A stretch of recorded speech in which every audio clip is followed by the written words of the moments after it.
Hi friends, எல்லாருக்கும் வணக்கம். எல்லோரும் எப்படி இருக்கீங்க? எல்லோரையும் எங்களோட சேனலுக்கு வரவேற்கிறோம். எல்லோரும் ஹாப்பியாக இருப்பீங்க அப்படின்னு நம்புகிறோம். இன்றைக்கி நம்ம சேனலில் ஒரு விலாக் தான் பார்க்க போகிறோம். என்ன விலாக் அப்படின்ட்டு நம்ம சேனலுக்குள்ளே போய் பார்க்கலாம். வீடியோக்குள்ளே போய் பார்க்கலாம். இந்த வாரம் வரலக்ஷ்மி விரதம். அதுக்காக தான் வரலக்ஷ்மி பூஜைக்காக ரெடி பண்ணோம். இந்த டே வியாழக்கிழமை அன்னைக்கு அம்மன் அழைக்கிறதுக்காக ஒர்க்குக்கெலாம் போயிட்டு வந்துட்டு தான் ப்ரிப்ரேஷன் பண்ணிகிட்டு இருந்தோம்.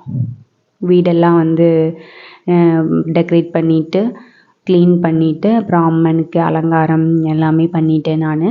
அதுக்கப்புறம் எங்கள் ஹஸ்பண்ட் வேலையிலேருந்து வந்ததுக்கப்புறம் அவங்க பூவெல்லாம் வச்சுட்டு இருந்தாங்க. வீட்டில் எல்லா சாமிக்கு வெளியில் அப்படின்னு எல்லா இடத்துலையும் அவங்கள பூ வைக்க சொல்லியிருந்தேன். அவங்க பூ வச்சுட்டு இருந்தாங்க.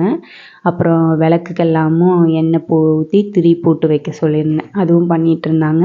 நான் எங்கள் பாப்பாவை குளிச்சு விட்டுட்டு இருந்ததுனால அவங்க அந்த ஒர்க் பண்ணாங்க. எப்போதுமே எந்த வேலை செய்யும் போதும் நாங்கள் 2 பேரும் ஒர்க்கை ஷேர் பண்ணிப்போம்.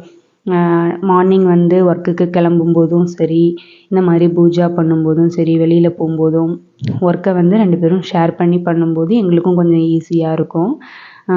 நீங்களும் கமெண்ட் பண்ணுங்கள், எத்தனை பேர் உங்களோட வீட்லேயும் ஹெல்ப் பண்ணுவாங்க அப்படின்னு சொல்லி.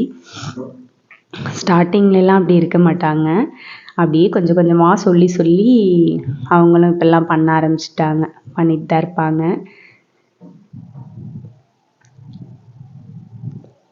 அம்மனையும் அலங்காரம் பண்ணி வச்சுருந்தோம்.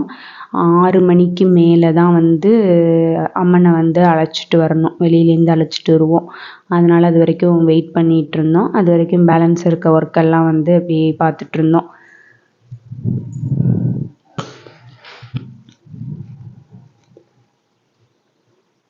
வீட்டுக்கு வெளியில் நிலப்படிக்கு வைக்கிற விளக்குல எல்லாம் எண்ணெய் போட்டு திரியெல்லாம் போட்டுட்ருந்தாங்க. அதையும் எடுத்துகிட்டு போய் அப்படியே வெளியில் வச்சாச்சு. அப்புறம் அம்மன் அழைக்கிறதுக்காக அம்மனை நம்ம வீட்டு வெளியிலேருந்து நல்லா சாமி கும்பிட்டு வேண்டிக்கணும். மகாலட்சுமி தாயை வேண்டிக்கிட்டு அவங்கள கூட்டிகிட்டு வரணும். உள்ளே கூட்டிகிட்டு வரும்போது வெளியிலேயே நிலவுக்கிட்ட நான் சாமி வச்சுருந்ததுனால அவங்க தான் விளக்கேற்றுனாங்க. விளக்கேற்றிட்டு நான் கையில் சாமி வச்சுருக்கேன். விளக்கேற்றிட்டு அதுக்கப்புறம் நமக்கு தெரிஞ்ச லக்ஷ்மி ஸ்லோகம் இல்லை ஓம் ஸ்ரீ மகாலட்சுமி நமக, மகாலட்சுமி வருக வருக, அந்த மாதிரி நம்மளுக்கு தெரிஞ்ச சின்ன சின்ன ஸ்லோகங்களை சொல்லி நம்ம அம்மனை வீட்டுக்கு அழைக்கணும். பாட்டு கூட நம்ம ஃபோனில் கூட நம்ம போட்டு விட்டுக்கலாம். சௌபாக்கிய லக்ஷ்மி வா அம்மா, அந்த சாங் ரொம்பவே நல்லாயிருக்கும். நான் எவரி ஃப்ரைடே அந்த சாங் போட்டு விடுவேன். நீங்களும் எத்தனை பேருக்கு உங்களுக்கு அந்த சாங் பிடிக்கும் அப்படின்னு சொல்லுங்கள். நிலவில் வச்சு அப்படியே அம்மனை அப்படியே மெதுவாக உள்ளே கூட்டிகிட்டு வந்துட்டோம். இருந்தாலும் எனக்கு ரொம்ப எப்படி தூக்கி அப்படி வச்சிட்ருக்கும்போது ஒரு மாதிரி இருந்துச்சு. எப்படி சொல்கிறது, அதோட ரியாக்ஷனை எக்ஸ்பிளைனே பண்ண முடியல. ஒரு சைடு கொஞ்சம் பயமாகவும் பதட்டமாகவும் இருந்துச்சு. கரெக்டாக அவங்கள கூட்டிகிட்டு போய் மனையில் உட்கார வச்சிடணும் அப்படிங்கிறதுக்கு அப்படியே மெதுவாக அப்படியே அம்மனை வச்சாச்சு. வச்சுட்டு அப்புறம் வெளியிலேருந்து விளக்கு எடுத்துகிட்டு வந்தோம். அவங்க எங்கள் ஹஸ்பண்ட் உள்ளே வச்சுட்டாங்க. அதுக்கப்புறம் குத்து விளக்கு தான் ஏற்றி வைக்கணும்.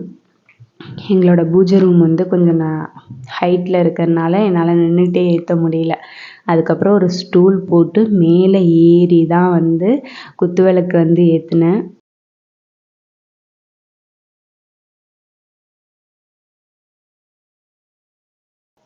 மெதுவாக ஒரு 5 முகம் தீபம் போட்டு குத்து விளக்கு ஏற்றி வைப்போம்.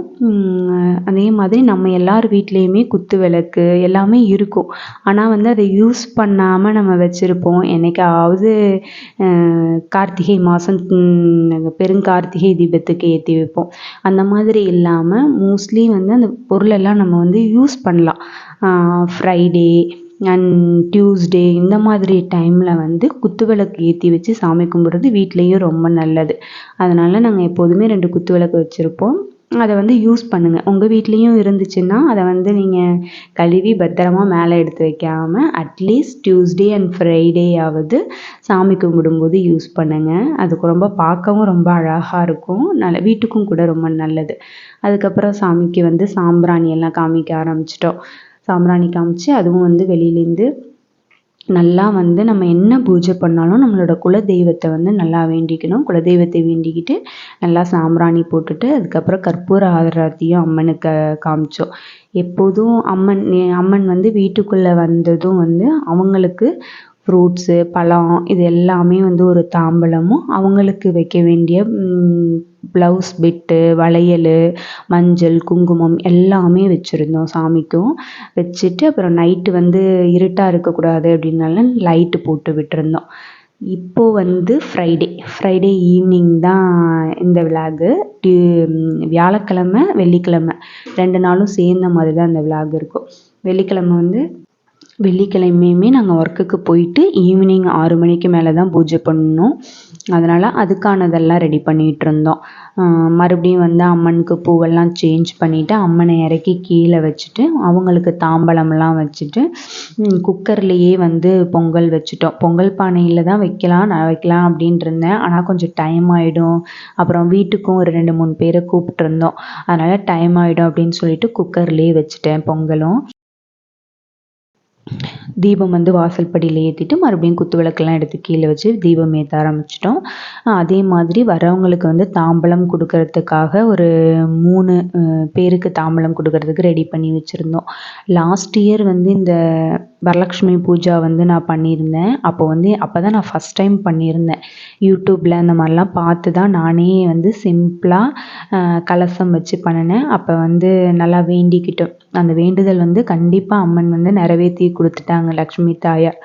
இந்த வருஷம் வந்து நம்மளால் முடிஞ்சதை ஒரு 3 பேருக்காவது கொடுக்கலாம் அப்படின்னு ரொம்ப சிம்பிளாகவே வீட்டிலையே நாங்களே வந்து கும்பிட்டோம். பக்கத்தில் இருக்க எனக்கு தெரிஞ்சவங்கள மட்டும் கூப்பிட்ருந்தேன். அவங்களும் வரேன்னு சொன்னாங்க. அவங்களுக்கு தேவையான திங்ஸ் எல்லாமே தாம்பழத்தில் ரெடி பண்ணி வச்சாச்சு. ஊதுபத்தி எல்லாமே பற்ற வச்சு நல்லா கமன்னு வீட்டில் வந்து சாம்பிராணி போட ஆரம்பித்தாச்சு.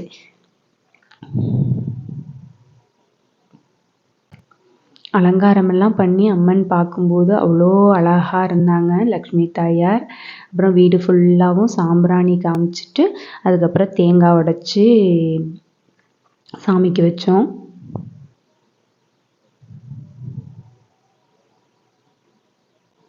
உங்கள் வீட்டில் இல்லாமல் சில பேர் வீட்டில் ஃபுல்லாக அது பழக்கம் இருக்கும், வருஷம் வந்து கும்பிடுவாங்க. சில பேர் வீட்டில் அப்படி அந்த பழக்கம் இருக்காது. இருந்தாலும் பரவாயில்ல, பழக்கம் இல்லாதவங்க கூட வரலக்ஷ்மி அன்னைக்கு லக்ஷ்மி தாயாரை வேண்டி நம்ம வந்து நம்மளால் முடிஞ்ச சின்ன பூஜையை வந்து நம்ம செய்யலாம். எல்லாரும் ரொம்ப பெருசாக பூஜை பண்ணுறாங்க, இதெல்லாம் நம்மளால் பண்ண முடியுமா முடியாதா அப்படிங்கிறது எல்லாருக்குள்ளேயும் ஒரு சின்ன தயக்கம் இருக்கும். ஆனால் எப்போதுமே வந்து கடவுள் வந்து நம்மளோட உண்மையான பக்தியை மட்டுமே பார்ப்பார். நீங்கள் சின்னதாக ஒரு மல்லிகைப்பூ வாங்கி போட்டாலும் அதை வந்து அவர் ஏற்றுப்பார். இந்த விலாக் பிடிச்சிருந்தா லைக் பண்ணுங்கள், கமெண்ட் பண்ணுங்கள், மறக்காமல் சப்ஸ்கிரைப் பண்ணுங்கள்.